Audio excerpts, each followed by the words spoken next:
Hello everyone! Welcome to another episode of Voicing Artists' Original Characters. Let's get started! Today, we are working with a lovely character named Penelope. The artist for this character is named Isabel, pronoun she, her, and she gave me a tiny bit of backstory on Penelope here. Penelope is a botanist witch who lives in a hidden house in the swamp. Some traits that Isabel gave to me are an ethereal aura. She commands a room with just her presence. Power oozes out of her that makes people feel uneasy. She is intimidating, but without meaning to be. She keeps to herself, and she deals in favors. I also have some details about Penelope's house in the swamp. So it's hidden in a swampy area. It hides from those without a strong will. The exterior is dreary, but the interior is nicely designed. Her bed is in a little loft above her workbench with all her plants and scuff marks from knives, and there are vines and hanging plants and a string of hearts and pearls that make up her canopy above her bed. The main two characteristics of the house is that it's unavailable and unwelcoming, both from the outside, because it hides from you while you're trying to find it in the forest, and on the inside when you actually make it there with Penelope. Now, this drawing we have of Penelope is gorgeous. I absolutely love this drawing. We can pick up so much just from the visuals of it. The drawing of her house, or the 3D render of her house in the swamp, is also very nice to get more of a feel of where she lives and what she considers to be homely versus what a normal person might consider to be homely. But if we're going off of this drawing of her in particular, here are some things that I pick up about her personality. I think she knows her worth. She's definitely a deal maker, as we said earlier. I think she's authentic, so she's not deceitful. She's lawful in the idea that if you do a favor for her and actually accomplish it, she will do the favor for you. There's no betrayal, there's no sidestepping or anything like that.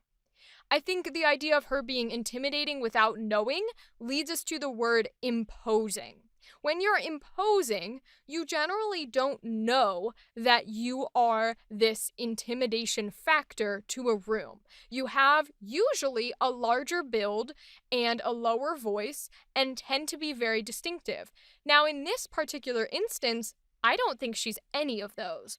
I don't necessarily think that she's high-pitched, but she doesn't come across as a very large build, and she doesn't come across as a super low voice or incredibly muscular or anything that we might associate with intimidating or imposing. So I think what makes her feel that way to other people is the fact that she's so particular and succinct and strict about what she says, why she says it, and she doesn't give away information. She doesn't tell you about herself or her life or anything of that nature. She's very closed off because you don't need to know. You do a favor for her, she does a favor for you, that's it. You don't need personals about it. And I think that can be very intimidating for some people because they can't get a read on her. And that's what I like. I like that mysterious vibe with her that you can't quite tell whether she's against you or for you or if she's just out for herself. Along with those things, she has to be independent and solitary because, again, she doesn't want you to know a lot about her because she doesn't need you to. She doesn't need to give you the opportunity to use things against her or to get into her personal life and her details and her emotions because you're not going to be here for very long. You're not going to be a part of her life for very long. She lives in a house that literally hides itself from people. So if you were able to be there, then there's something about you that is important and was able to get you to her place that she can use to her advantage. But that doesn't necessarily mean that that happens very often. So she wouldn't be used to sharing things. So I think she knows how to function as her own unit, independently and very solitary. Now, another word that I want to focus on is particular. So she is a witch, but she's also a botanist. And when you're dealing with plants and flowers of all different kinds and species, they are very specific on what they need to keep them alive, to keep them nurtured, and to keep them functioning. So she has to be very particular about exactly how much soil and nutrients and water and fertilizer and temperature, all these little details she has to be so specific and articulate with to make sure that absolutely nothing is going wrong or these plants are gonna die. And I think that that trait comes from her personality. I think she's able to do this with plants and nurture all of these different species and care for them, most likely, and use them in this way and be that detailed because it's also in her personality to be very specific about this is the thing I want, this is how I want it done, this is how you will do it. There's no room to play, there's no humor, there's no emotion being mixed into the actual logical side of things. Now, that's not to say that she doesn't have emotions, because we don't want to go AI-ish with this. I think she definitely has emotions, because it takes a lot to be able to consider plants as something that you want to care for. They can't show affection back to you, and yet she loves these plants. She cares for them every day. She makes sure that they are satisfied and happy and healthy. And to be able to have that sort of care for what you could argue is not even a real companion because they can't give any of it back to you and they can never really love you, is something that's very integral to people's personalities, where if that's the thing that you connect with, there's a reason for it. And I think that it's just in the energy she has where these plants mean more to her than people do, than animals do. And they will always mean more to her than everyone else. And so I want to reflect that in her personality. I also think particular comes into play if we look at this drawing itself. Notice how she has these beautifully long, pointed fingernails. And she's got this gorgeous shirt or dress on, this beautiful long flowy hair, gigantic earrings, and some other markings on her face. These are all very specific and they're very detailed. It takes effort and time to put in your earrings and do your hair and do your nails and keep them clean. And that leads me to believe that she is particular about her plants and making sure everything is exactly correct in order to care for them, but she's also particular about herself. She likes things structured. She likes things the way that they are, and she's not willing to budge on that. She indulges in what makes her happy, even if those things are very simple to the rest of us, they're not simple to her. The fact that her nails look like this and are shaped like this is important to her. The fact that all these plants are doing well is important to her. The fact that her hair is nicely done and her earrings are very large and noticeable and shiny is important to her. So I think she has very specific things, like any person would, that matter to her a lot, but these things tend to be more reserved. They tend to be more personal. They are items or things like plants that we don't normally associate with that importance, because the average person is going to associate a family member or a friend or a person with that importance, whereas she doesn't have that. That connection to people isn't necessarily there, but there's still a connection of it in her. So I think we want to try and mold that a little bit. What would Penelope's neutral line be? I think we should take from the idea that she is a deal maker. The way that she views interaction with people is in trades. It's transactional. She is like, if you do a thing for me, I do a thing for you, we equally benefit each other. We have already discussed how an average person would see people as a companionship, where you are caring for each other simply because you want that other person to be happy because you care for them and they want you to be happy because they care for you. She has that interest with her particular items and her plants and is the opposite on people. So whereas items and plants would be transactional to the average person, human interaction is transactional for her. So I think if someone makes it through this house and the house has determined that this person is worthy to some extent or can benefit Penelope, that Penelope would respond to this person, not necessarily cold, but in a very blunt in a very specific manner, getting straight down to point, not dealing with anything that might be a part of that human interaction. So let's take that idea of favors, let's take that idea of deals, and let's mold it into her neutral line. A favor for a favor. That is my offer. I like that for Penelope. It's very detached. It's very deadpan. It's one of those things where you expect this person to be like, wow, you made it through, or I respect that of you, or I can't believe you made it here. I don't trust people. What are you doing here? Some sort of emotional reaction to this other human being. But she doesn't see people that way. She sees them as a contract. And so that's what she's gonna do. So let's move into the emotions here. Let's move into happy. I think what gives Penelope the pure happiness and joy emotion is being with her plants, watching them live and thrive. So if she has been able to nurse one that was doing negatively or poorly and dying back to health, I think she would be overjoyed with the idea that it has found its way back to living and is a part of her community again. So let's try that. My darlings, one of our very own has made it back into the garden. Please embrace him. I am so grateful for each and every one of you. There is nothing that brings me more joy than your beautiful petals. I really like that for Penelope. It's a soft joy. It's a feathery, cozy joy.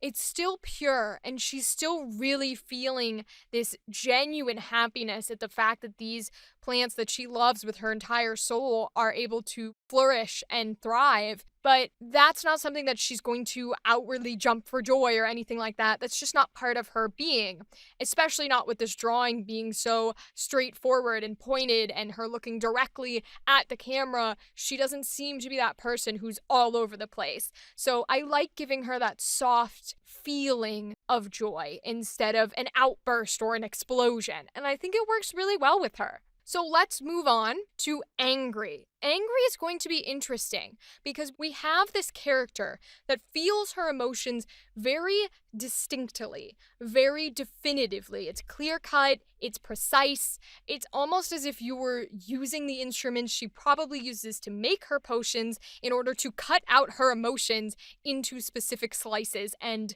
categories. And that works with what we were saying earlier because she likes to be very precise about things with her earrings and her clothes and her nails, and the way that she needs to handle these plants with their temperatures and their needs. So that's the way we want to continue doing these emotions. We did it with happiness because we kept it very soft and subtle, and I think with angry we want to make it very pointed and direct, but still cut with a knife so that it fits this sort of personality trait that we've been running with for Penelope. I think for Penelope, what would make her genuinely angry is if someone was destroying her home, her greenhouse, her plants, her detail-oriented lifestyle where everything is planned out and specific. If someone were to come in here and just create chaos and destroy the beautiful things she had created, I think she would be so frustrated and rageful, and I think we should play with that. So let's try and go for that for our angry emotion. You have brought chaos to this land. Every tree, every root, every flower knows that you are not meant to be here. And yet, you trample on their legacy, on their life. If you refuse to leave, then we will make sure your body joins the fertilizer in the soil.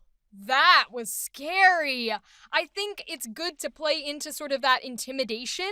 She doesn't know that she's scary. She's speaking from a genuine place of, this is what you've done, this is how it's harmed things, and we must stop you. And I think that adds to what we were saying earlier, where she likes structure. She's all about it. She was emotional. She was angry. She wanted to stop this person from the harm that they were causing to the environment, to the place that she lives, but she explained everything that was happening, which you don't usually find in other people's anger.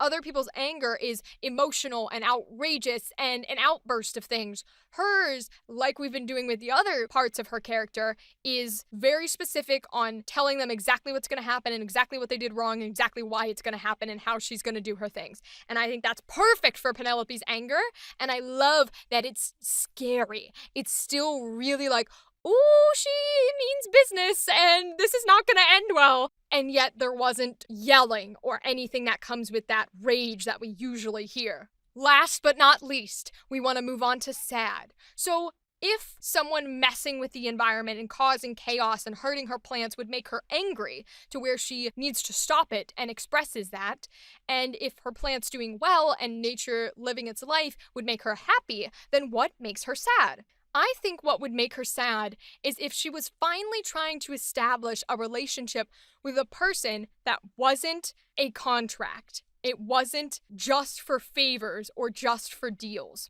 I think if she tried to extend this love she has that we usually have for people, but she has it for plants and her items and her structure, if she would try to extend that to how we have it for people, and she wants to give it to this person who was able to find the house, was able to live up to their end of the bargains that they would make with her, always be respectful to her home, her plants, and things like that, and the way that she is, and never pry into her life.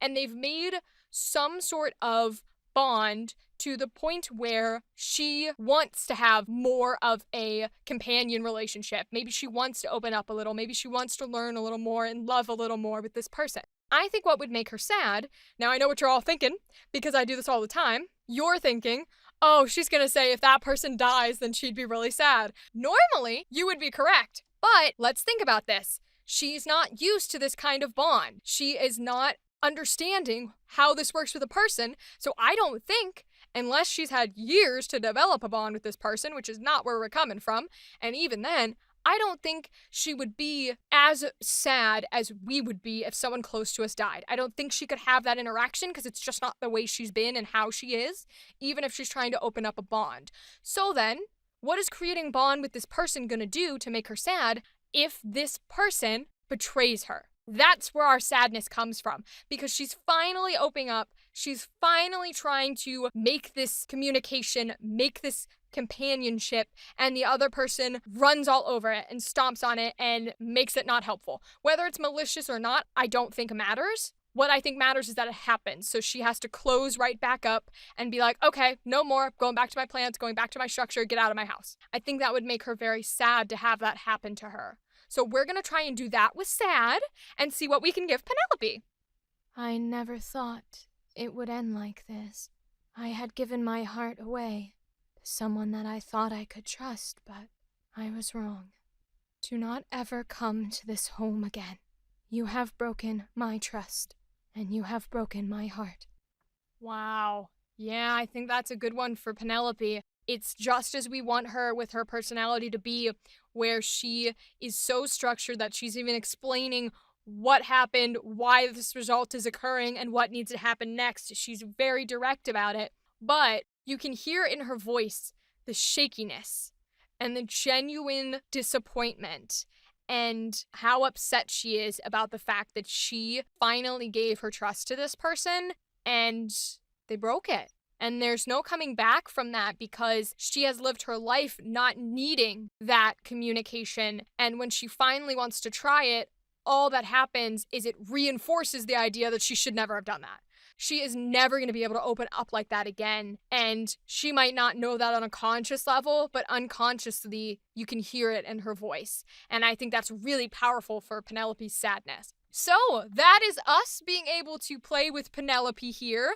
Thank you very, very much to our artist for this episode, Isabel. I am so glad I got to work with Penelope. She's such a unique character in the way that she thinks and the way that she expresses her emotion. And I loved the idea of her house and the backstory we got with that. So thank you, everyone. Please make sure you go follow Isabel. You subscribe to this channel so you can experience all the new characters from the new artists that come in this series. And with all that said, that will be the end of our episode today. So I will see you next time. Goodbye.